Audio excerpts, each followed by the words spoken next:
काय हो, खाल्ली का कधी अशी तांदूळ कुंदराची भाजी न ते पण ज्वारीच्या भाकरी बरोबर? काय नंबर एक लागते आणि काय कॉम्बिनेशन लागतं ना भन्नाट ते.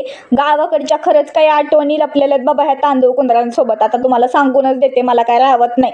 तांदूळ कुंदराची भाजी आम्ही कशी गोळा करायचं सांगू का तुम्हाला?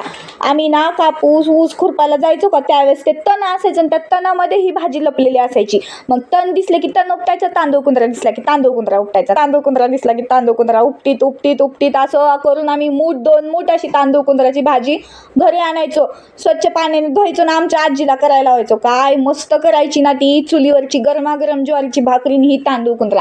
एक नंबर लागायची ना, काय विषयच नाही. त्या गावाकडची चव खरंच भन्नाट असते हो. आणि त्याच पद्धतीनं आज नवरोबा घेऊन आले तांदूळ कुंदरा, तर मग मी मस्त बनवली तांदूळ कुंदरा.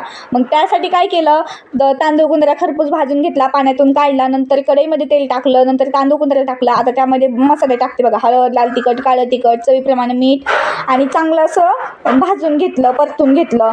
आणि त्याच्यामध्ये ना शेंगदाण्याचं कूट टाकलं. भाजलेले शेंगदाण्याचं कूट टाका शक्यतो, नाहीतर कच्च्या शेंगदाण्याचं कूट टाकलं की मग चव नाही येत, तेवढी चव नाही देत भाजी.